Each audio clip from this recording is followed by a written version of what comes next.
찾아보겠습니다. 오늘 우리가 보실 하나님 말씀 신약 성경 사도행전이죠. 사도행전 21장 1절에서 14절까지의 말씀입니다. 제가 가진 성경으로 신약 성경 224쪽에 있습니다. 함께 찾으셔서 한 절씩 교독해서 읽고 마지막 14절은 같이 읽도록 하겠습니다. 찾으신 줄 알고 제가 1절부터 읽을게요. 우리가 그들을 작별하고 배를 타고 바로 고스로 가서 이튿날 로도에 이르러 거기서부터 바다라로 가서 구브로를 바라보고 이를 왼편에 두고 수리아로 향하여 두로에 상륙하니 거기서 배의 짐을 풀려 함이러라. 제자들을 찾아 거기서 이를 머물더니 그 제자들이 성령의 감동으로 바울로 예루살렘에 들어가지 말라 하더라. 이 여러 날을 지낸 후 우리가 떠나갈새 그들이 다 그 처자와 함께 성문 밖까지 전송하거늘 우리가 바닷가에서 무릎을 꿇어 기도하고 서로 작별한 후 우리는 배에 오르고 그들은 집으로 돌아가니라. 두로를 떠나 항해를 다 마치고 돌레마이에 이르러 형제들에게 안부를 묻고 그들과 함께 하루를 있다가 이튿날 떠나 가이사랴에 이르러 일곱 자자 중 하나인 전도자 빌립의 집에 들어가서 머무르니라. 그에게 딸 넷이 있으니 처녀로 예언하는 자라.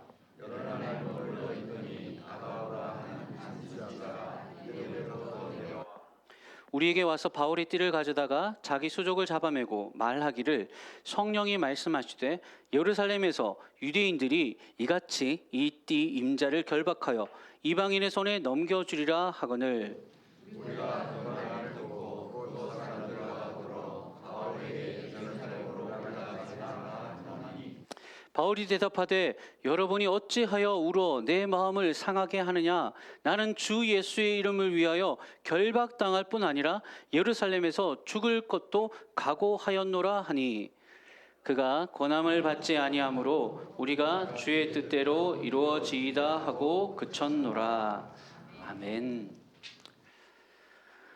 사도행전은 크게 두 부분으로 나눌 수 있습니다. 1장부터 28장까지가 전체라면 크게 앞부분은 1장부터 12장까지를 전반부라고 할 수 있고요. 13장부터 마지막 28장까지를 후반부라고 그렇게 볼 수 있습니다. 전반부는 베드로가 주도하는 예루살렘 교회 이야기가 나오고 13장부터는 이제 후반부가 되는데 이때부터는 바울이 주도하는 안디옥 교회의 전도 이야기들로 진행됩니다. 안디옥 교회에서 바울은 총 3번에 걸쳐서 전도 여행을 파송받아 떠나게 되는데요. 우리가 오늘 읽은 이 21장은 세 번째, 어떻게 보면 이제 마지막이라고 할 수 있는데 4차 로마행도 4차라고 볼 수도 있겠지만 또 다르게 보는 사람도 있으니까 세 번째 전도 여행의 마지막 여정을 지금 기록을 하고 있는 부분입니다. 그래서 어디로 가고 막 이런 얘기들이 많이 나오잖아요. 이참에 제가 한번 바울이 걸어왔던 세 차례 전도 여행을 지도를 보면서 한번 정리를 한번 해보려고 해요. 우리가 새벽마다 계속 사도행전을 묵상해 왔으니까 한번 정리하는 차원에서 한번 들어보십시오. 화면을 첫 번째 띄워주시고요. 자, 1차 전도 여행. 맨 첫 번째로 늘 전도 여행은 안디옥이 출발지입니다. 두 군데가 안디옥이 있는데요. 지금 노란색으로 표시된 안디옥이 수리아 안디옥, 수리아 지역에 있는 안디옥이라고 해서 수리아 안디옥이라고 부르는, 그러니까 바나바와 바울이 이곳에서 파송받아서 첫 번째로 전도 여행을 떠나게 되었습니다. 일정이 겹칠 때는 가는 곳은 녹색이고요, 오는 여정은 빨간색이라고 그렇게 보시면 돼요.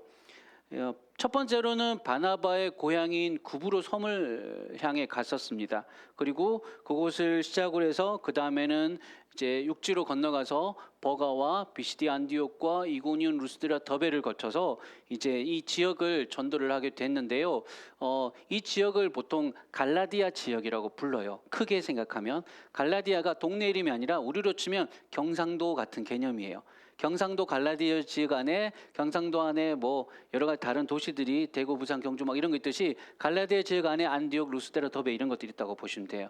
그래서 1차 전도 여행은 주로 이 갈라디아 지역을 다니면서 복음을 전했다라고 생각하시면 돼요. 그래서 1차 전도 여행 마치고 갈라디아서가 기록됩니다. 그리고 나서요. 자, 첫 번째 전도여행 끝마치고 나서 두 번째로 또 한 번 더 이제 바울이 첫 번째로 전도했던 복음을 전했던 이 갈라디아 지역에 다시 방문해서 우리가 전도하고 세운 교회들이 얼마나 잘 든든히 서 있는지 한번 탐방하러 가자라고 해서 두 번째 전도여행, 2차 전도여행이 시작되는데요. 첫 번째 2차 전도의 목적은 1차 때 방문했던 곳으로 다시 가서 그들을 격려하는 것이었기 때문에 먼저는 자, 녹색 화살표 보이시죠? 갈라디아 지역으로 먼저 갑니다. 그러고 나서 원래 바울의 목적은 아시아로 가는 것이었어요. 그런데 성령께서 그것을 막으시고 저기 마게도냐 보이시죠? 마게도냐가 이제 유럽이라고 보시면 돼요. 저기서부터가 마게도냐에서 사람이 우리를 도우라라는 환상을 보여주심을 통해서 하나님께서 아시아가 아니라 마게도냐로 바울 일행을 인도하십니다. 그래서 2차 전도행은요, 마게도냐 지역 그 안에 보면 빌립보가 있고 데살로니가가 있고 베레아가 있고 이런 지역이에요. 이 마게도냐 지역과 그 밑에 있는 아가야 지역, 마게도냐, 아가야 막 이름 나오는데 여러분 이게 다 큰 지역 덩어리 이름이라고 보시면 돼요. 갈라디아, 아시아, 마게도냐, 아가야. 자, 2차 전도여행은요 주로 이제 어디서 사역했냐면 마게도냐와 아가야 지역 사역이 핵심이었어요. 그래서 그쪽 지역에 교회들을 세우고 특별히 아가야에서 이제 아가야에 아테네와 고린도가 있거든요. 아테네가 있으니까 여기를 또 그리스라고도 부르기도 해요. 그리스 또는 헬라라고도 불리우는 지역이 아가야 지역입니다. 여기서 고린도에서 1년 반을 머물면서 교회를 또 세우는 일들을 했어요. 그래서 2차 전도여행은 이 마게도나 지역 또 아가야 지역이 핵심 전도 지역이었다라고 보시면 됩니다. 이제 갈라디아 지역에서 확장된 거죠. 또 새로운 교회들이 많이 세워졌었어요. 그리고 아가야 사역을 마치고 나서 이제 고린도에서 에베소로 넘어갑니다. 근데 에베소에서는 오래 머물지 못하고요. 짧게 잠시 머물다가 또다시 이제 돌아가게 되는데 돌아가면서 하나님의 뜻이 있으면 다시 오겠습니다라고 약속을 하고 떠나게 되어요. 그래서 2차 여행의 종착지는 쭉 밑에 화살표 보시면 어디로 가냐면 가이사랴로 가요. 가이사랴는 이제 예루살렘으로 가는 길목이거든요.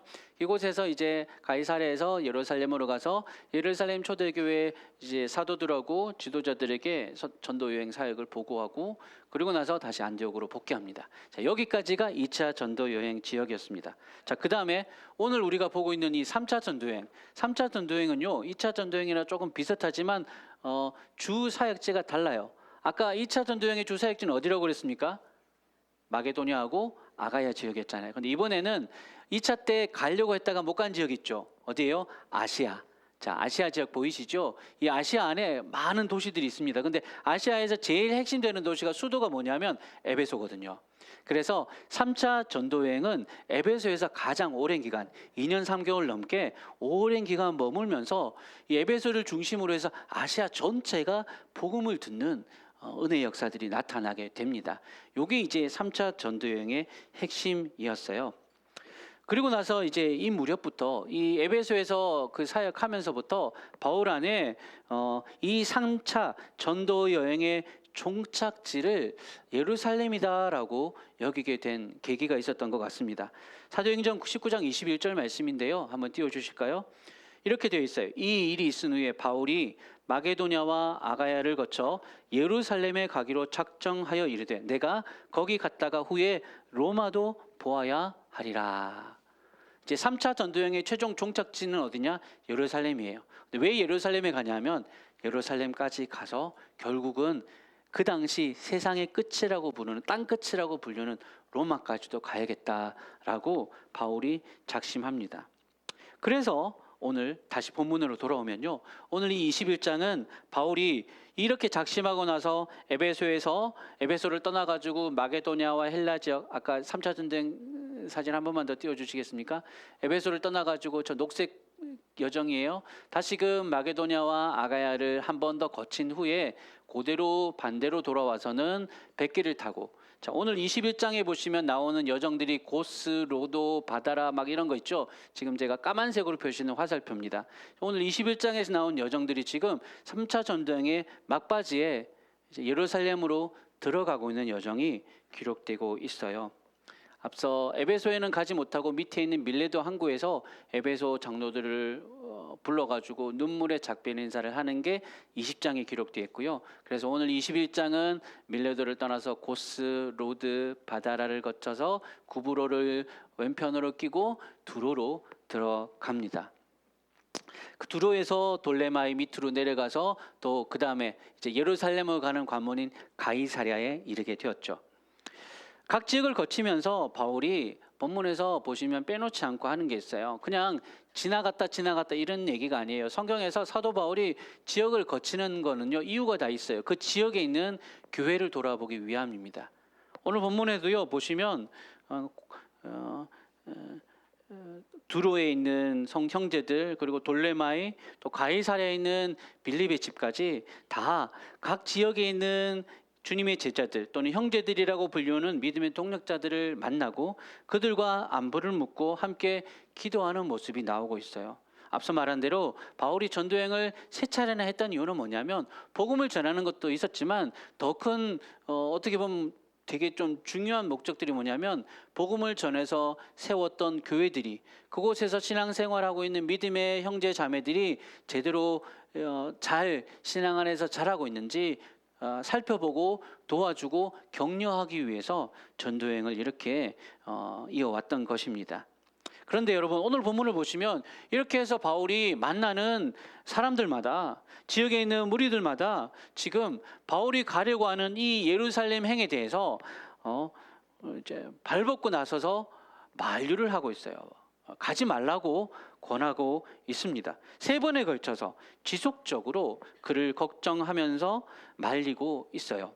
첫 번째는 4절에 보시면 두로에서 만난 제자들입니다. 4절에 보면요, 성령의 감동으로 이 제자들이 바울을 더러 예루살렘에 들어가지 마십시오. 예루살렘에 들어가면 안 됩니다. 그렇게 말을 하는 거죠. 또 두 번째로는 이제 가이사랴에서 이제 7 집사 중 한 명인 빌립의 집에 갔는데 또 거기서도 아가보라고 하는 유명한 선지자가 여기를 방문해요. 이 아가보가 어떤 분이냐면 앞서서 사도행전 11장에 보면 안디옥에도 이 아가보 선지자가 나타나가지고 예루살렘에 큰 흉년이 있을 것이다 예언했는데 그대로 되거든요. 그러니까 아가보 선지자는 그 당시 초대교회 안에서 아주 명망 있고 유력한 예언자였단 말이에요. 그가 하는 말은 진짜로 다 이루어졌거든요. 근데 그 아가보 선지자가 와서는 바울의 끈을 달라고 해요. 바울이 옷을 입을 때 묶던 허리띠 같은 걸 달라고 하더니 성령께서 말하시기를 이 띠 임자가 예루살렘에 가면 유대인들에 의해서 결박되고 지금 막 자기 사람들 앞에서 그 띠 가지고 자기 손을 묶으면서 보통 이제 구약의 선지자들이 이렇게 실제로 이제 행동을 통해서 하나님의 뜻을 보여줄 때가 많았거든요. 아가보도 이렇게 바울의 띠를 가지고 자기 손을 묶으면서 이렇게 이 띠 임자를 예루살렘에 가며 유대인들이 묶어가지고 결박해서 데려갈 거다, 그렇게 예언을 한 겁니다. 아주 이 정도 되니까요, 이제 3번째는 바울 주변에 있던 모든 사람들이 이제는 전부 다 바울을 말립니다. 한두 번 말린 것도 아니라요, 오늘 본문에 권하여 올라가지 마라 권하니 할 때 이 권하다는 단어가 시제, 헬라어 지지상으로 미완료 시제인데요, 그 말은 뭐냐면 반복해서 했다는 뜻이 있어요. 한두 번 권면한 게 아니라 계속 바울 선생님, 바울 사도님, 이번에는 좀 안 가면 안 됩니까? 이번에는 아무래도 지금 가면 위험할 것 같아요.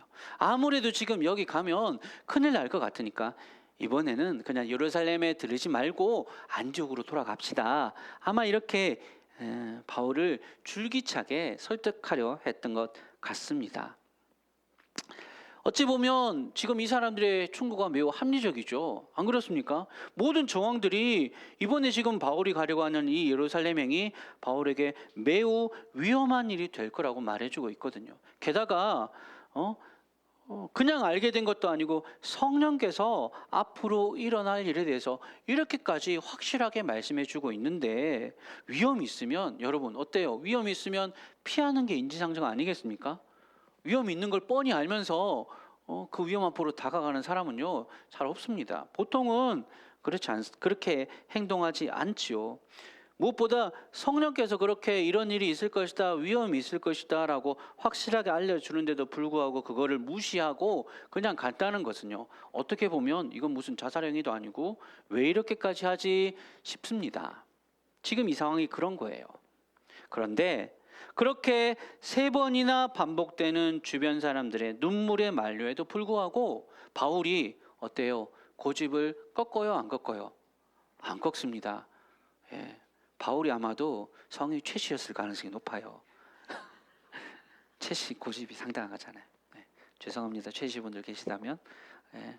저는 김씨라서 별로 고집이 없어요. 자, 바울이 고집을 꺾지 않아요. 어떻게 보면 지금 이렇게까지 보면요, 바울이 좀 고집 부리는 것 같잖아요. 몇 번이나 계속 사람들이 바울 생각해서 자기 얘기하는 게 아니라 바울 생각해서 지금 가지 말라고 막고 있는데, 만류하는데 고집을 꺾지 않습니다. 오히려 13절에 보면요, 나는 결박뿐 아니라 죽을 것까지도 이미 각오가 되어 있다라는 말을 하고 있습니다. 여기서 각오했다라는 말은요, 예, 마음의 극단의 상황까지 마음의 준비가 다 되었다라는 뜻입니다. 사랑하는 여러분, 사실은요, 바울 역시 지금 자기가 가려고 하는 이 예루살렘 행이 자기에게 위험하다는 것을 바울도 이미 알고 있어요. 사람들이 얘기하기 전부터 이미 성령께서 바울에게 다 말씀해 주셨거든요. 자, 앞서서 20장에 보면요, 바울이 밀레도에서 에베소 장로들하고 말할 때 이렇게 말을 합니다. 사도행전 20장 22절에서 23절 말씀이에요. 바울이 이런 말을 했어요. 보라, 이제 나는 성령에 매여 예루살렘으로 가는데 거기서 무슨 일을 당하는지 알지 못하노라. 오직 성령이 각 성에서 내게 증언하여 결박과 환난이 나를 기다린다 하시나. 지금 바울이 가는 곳마다 그 심령 깊은 곳으로부터 성령께서 앞으로 네가 가는 걸음이 이제는 정말로 너 앞에 결박과 환난이, 고난이 기다리고 있다라고 말씀해 주셨다는 것. 바울이 이미 알고 있어요. 자, 여러분, 여기서요, 성령께서 알려주시는 것을 알려주시는데도 불구하고 바울이 성령 말을 듣지 않고 그냥 갔다, 이게 아니라요, 지금 성령께서 바울에게 알려주시는 것은 앞으로 너에게 이러이러한 일들이 일어난다, 네 앞에 지금 결박과 환난이 기다린다라고만 말씀해 주셨어요. 그러니까 성령의 말씀은 뭐냐면 이런 일들이 일어날 것이다라는 것만 가르쳐 주신 거지, 바울더러 너 가지 마라고 하신 거는 아니에요. 오해하셔서는 안 돼요. 마치 사람들이 이렇게 말린다고 해서, 아니 성령께서 그렇게 하셔서 말리는데 바울이 왜 성령을 거스릴까라고 생각하시면 그건 오해예요. 바울에게는요, 보세요, 성령에 매여 예루살렘으로 가고 있다고 했어요. 성령께서 그에게 자기 앞에 예루살렘에 결박과 환난이 기다린다라고 말씀해 주시지만 또한 그 성령께서는 바울 안에서 그를 그 길로 이끌고 계셨던 겁니다. 지금 바울의 마음 깊은 곳에서는요, 사람들의 만류와 또 미래에 닥칠 고난에 대한 그 두려움을 뛰어넘는 무언가가 있었다라는 거예요. 성령에 매였다라고 할 때 그게 과연 바울 안에서 어떤 것이었을까? 그게 뭘까, 여러분? 그게 뭘까? 뭐라고 여러분 생각하십니까? 바울이 왜 이토록 사람들의 만류에도 불구하고 지금 실제로 자기 앞에 위험이 도사리고 있음을 다 알고 있음에도 불구하고 그렇게 그 길을 가려고 했을까요? 저는 본문 말씀을 묵상하면서요, 바울 안에 십자가의 빚진 자라는 자기 인식이 있었다라고 생각합니다. 바울 속에 죄인 중에 괴수였던 지난날의 자신의 허물을 다 용서해 주시고 영광스러운 복음으로 바울을 불러주신 그 하나님께, 또 자신의 죄를 대신해서 십자가에서 자기 생명을 아낌없이 다 내어주신 그 예수님의 사랑 때문에 그 모든 것이 바울 안에서 요동치고 있었기 때문에 저는 그것이 십자가의 은혜라고 말하고 표현하고 싶습니다. 자신을 구원하여 주시고 새 생명을 주셨던 그 그리스도의 십자가가 너무 감사해서 그 십자가의 빚진 마음을 가졌던 거예요. 왜 너무 고마우면 이거 어떻게 보답하죠? 사람들이 그러잖아요. 너무 큰 은혜를 입으면 어떻게든 나도 좀 그 은혜에 대한 보답하고 싶은 마음이 있잖아요. 바울 안에는 뭐가 있었냐면 그 십자가의 은혜가 너무나도 커서 자기는 십자가의 빚진 자가 된 거예요. 그래서 여러분 갈라디아서에서 바울이 뭐라고 얘기했는지 한번 들어보세요. 갈라디아서 6장 14절 말씀입니다. 제가 이거는 같이 한번 읽어봐야겠어요. 같이 한 목소리로 천천히 읽어보겠습니다. 시작. 그러나 내게는 우리 주 예수 그리스도의 십자가 외에 결코 자랑할 것이 없으니 그리스도로 말미암아 세상이 나를 대하여 십자가에 못 박고 내가 또한 세상을 대하여 그러하니라. 아멘. 십자가 외에는 자랑할 것이 없대요. 그리고 자기는 세상에 대해서 이미 십자가에 못 박혔대요. 그러니까 죽음도 두려울 것이 없거든요. 십자가가 분명히 바울 안에 있었기 때문에 결박뿐만 아니라 죽음조차도 바울을 막을 수 없었어요. 자, 여러분, 우리가 앞서 바울의 전도 여행 과정들을 쭉 살펴봤잖아요. 3번의 전도 여행을 다니고 수십 개의 교회를 세우고 어떻게 보면요, 여러분, 할 만큼 했잖아요. 학자들의 의견에 의하면 바울이 이 3차례 전도 여행에 총 거의 8년이 넘는 기간이 걸렸대요. 그렇게나 많이 오랫동안 헌신했으면 이제는 그냥 좀 쉴 때도 되지 않았나요? 다른 형제 자매들, 제자들이 걱정하는 사람들, 그들의 말을 들어서 이제는 그만 여기서 그냥 멈추고 위험한데 굳이 가지 말고 고향으로, 우리 안디옥으로 돌아가자는 말에 그렇게 받아들일 수도 있었잖아요. 그럴 수도 있었지 않겠습니까? 그런데 바울 안에 십자가의 흔적이, 십자가에 대해서 내가 십자가의 빚진 자다라는 그 마음에 그 십자가가 있었기 때문에 바울은 포기할 수가 없었어요. 그를 죽음에서 건지신 그 십자가, 다시 살아갈 이유를 주신 그리스도의 십자가가 아직도 여전히 바울의 심장 속에 깊이 새겨져 있었기 때문에 그는 이 걸음을 멈출 수가 없었어요. 사명을 위해서 자기 생명이 끝마치는 날까지 내 심장이 뛰고 있는 한 나는 끝까지 가겠습니다라고 하는 그 마음이 지금 바울의 고백 속에 담겨 있습니다. 그게 바로 십자가의 빚진 마음, 복음의 빚진 마음, 사명자의 마음이라고 저는 믿습니다.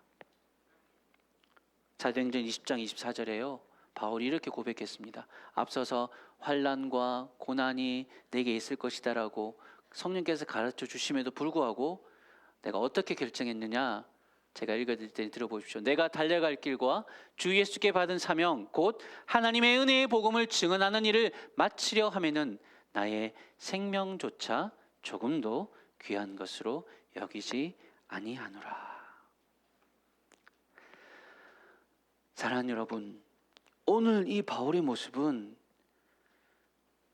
지난날 주변 반대에도 무릅쓰고 예루살렘으로 또 그 골고다의 자리로 끝까지 걸어가셨던 예수님의 모습을 기억나게 해요. 예수님도 똑같으셨죠. 십자가의 길 가려 할 때 많은 이들이 막았습니다. 베드로도 주여 그렇게 하지 마십시오라고 막았어요. 그런데 뭐라고 주님 끝까지 사단아 물러가라고 하시면서 모든 이들의 만류에도 불구하고 예루살렘으로 당당히 걸어가셨습니다. 바울하고 똑같아요. 바울이 지금 이렇게 하는 모습이 딱 그 예수님의 모습과 닮아 있는 것을 우리는 볼 수 있습니다. 예수님을 너무나도 사랑해서 십자가를 그 속에 품고 살았던 바울이 실제로 이제 예수님처럼 예수님이 걸어가셨던 그 길을 따라가고 있는 거예요. 그리고 바울이 걸어갔던 이 길 앞에서 오늘 성령께서 저는 우리에게도 이 질문을 한다고 믿습니다. 너희도 십자가를 품고 살아가고 있느냐고. 내 안에 고난과 시련에도 굴하지 않고 마땅히 걸어가야 될 십자가의 빛, 십자가의 빚진 자의 사명이 여전히 너희 안에 있느냐라고 오늘 이 사도행전의 바울의 걸음을 통해서 성령께서 저는 우리에게 묻고 있다고 믿습니다. 십자가의 빚진 자로 살아가는 것, 여러분, 그거 뭐 대단하고 어려운 일은 아니에요. 뭐 그냥 바울 같은 사람만 할 수 있는 일 아닙니다.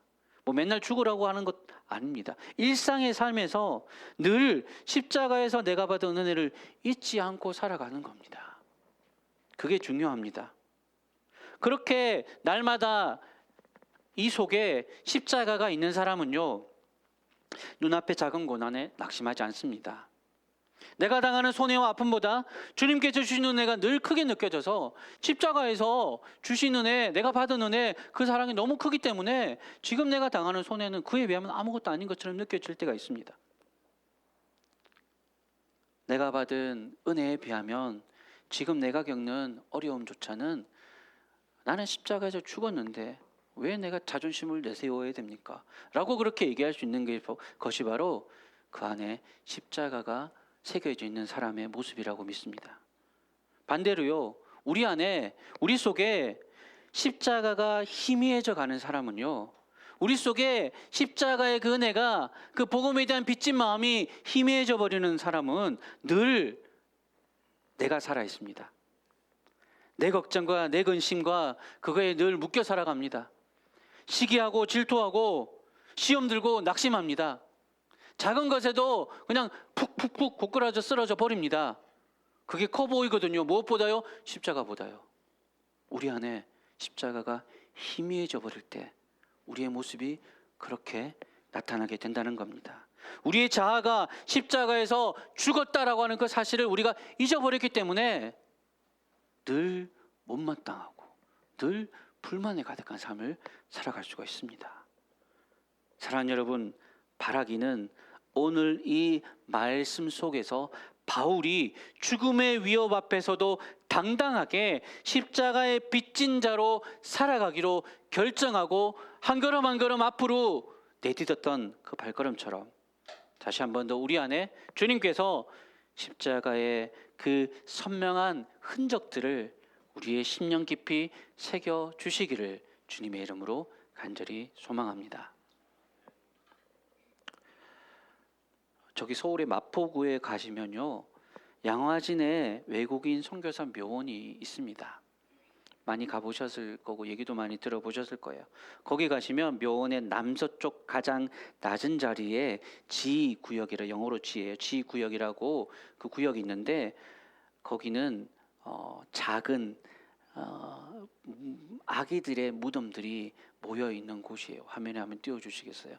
이렇게 묘비들이 다 아주 작아요. 아이들이 묻혀 있습니다. 선교사님의 자녀들입니다. 비석에는요, 인펜트라고 대부분 표시가 되어 있는데 이게 뭐냐면 태어나자마자 죽어가지고 이름도 짓지 못해서 그냥 인펜트라고 적혀 있습니다. 부모인 선교사를 따라 한국에 와서 태어났지만 열악한 위생과 건강 상태 때문에 태어나서 얼마 안 돼서 천국에 간 아이들이 저곳에 묻혀 있습니다. 1893년에는 R.A. 하디 선교사의 딸 마리가 태어난 지 하루 만에 주님의 부름을 받아서 저기에 묻혔습니다. 같은 해에는 W.D. 레이놀드 선교사님의 1살 된 아들이 죽어서 저기에 묻혔고요. 1894년에는 윌리엄 베이드 선교사의 1살 된 딸이, 같은 해 시시 번톤 선교사님의 아들이 1살 나이에 숨져서 저기에 묻혔습니다. 선교 초창기에 1900년도 말까지 양화진에 묻힌 17명 가운데 10명이 4살 이하 어린아이의 시신이었습니다. 선교사님들에게 이 자녀들의 죽음은 과연 어떤 의미로 다가갔을까요? 부모는 선교사로서 신앙적인 결단을 하고 하나님의 부름을 받아서 이렇게 머나먼 조선 땅에 자유로 왔다고 하지만 아이들은 뭐 알고 따라왔겠습니까? 아니, 이곳에서 태어나서 얼마 살지 못하고 죽은 아이들은 도대체 무슨 잘못이 있어서 목숨까지 잃어야 했느냐라는 생각이 들지 않았겠습니까? 충북 선교의 개척자였던 F.S. 밀러 선교사님이 계세요. 이 선교사님은요, 두 아들과 아내를 저 양화진에 묻었습니다. 1898년에 첫 아들이 출생 8개월 만에 사망했고요. 1902년에는 둘째 아들이 역시 출생 하루 만에 숨을 거뒀습니다. 이 두 아들이 이렇게 일찍 주님의 부름을 받다 보니까 아내까지 충격을 받아서 시름시름 앓다가 그 다음에 1903년도 6월에 주님의 부름을 받았습니다. 38세였습니다. 많은 사람들이, 주변 사람들이 이 밀러 선교사님을 두고 수군수군 됐습니다. 조선인들이요. 예수가 누구라고 조선까지 와서 저 고생인가? 차라리 그냥 미국으로 돌아가지. 가족들 다 이곳에서 잃었는데 뭐하러 여기 이렇게 남아서 있느냐? 당신이 믿는 하나님은 대체 어디 있길래 이렇게까지 당신의 삶이 망가질 수 있느냐라고 뒤에서 수군수군 되었어요. 이런 사람들에게 밀러 선교사님이 대답을 했습니다. 1905년에 찬송가를 하나 작사했습니다. 유명한 이제 노래가 있었는데 그 노래에 자신이 작사한 가사를 입혀서 만든 찬송가가 있는데 그게 바로 오늘 우리 찬송가 96장에 있는 예수님은 누구신가 라는 찬양입니다. 밀러 선교사님의 고백을 들어보십시오. 예수님은 누구신가? 우는 자의 위로와 없는 자의 풍성이며 천한 자의 높음과 잡힌 자의 노임되고 우리 기쁨 되시네. 예수님은 누구신가? 약한 자의 강함과 눈먼 자의 빛이시며 병든 자의 고침과 죽은 자의 부활되고 우리 생명 되시네. 예수님은 누구신가? 추한 자의 정함과 죽을 자의 생명이며 죄인들의 중보와 멸망자의 구원되고 우리 평화 되시네. 저는 이 선교사님들의 그 값진 희생 속에 그들 안에 오늘 바울이 품었던 그 십자가의 빚진 마음이 있었다라고 믿습니다. 그랬기에 자기 자녀를 이 먼 타국 땅에서 그렇게 묻으면서도 복음의 걸음들을 포기하지 않고 살아오셨던 것이겠지요. 우리 안에도 이 십자가의 흔적들이 저분들만큼 대단하지는 못하더라도 그래도 우리도 작게라도 그 십자가의 흔적들, 십자가의 빚진 마음을 가지고 살아갈 수 있기를 주의 이름으로 소망합니다. 날마다 믿음의 좁은 길을 걸어가기를 마다하지 않으며 삶으로 하나님 나라와 영광 위에 살아가고자 하는 거룩한 소원을 품고 그렇게 살아갑시다.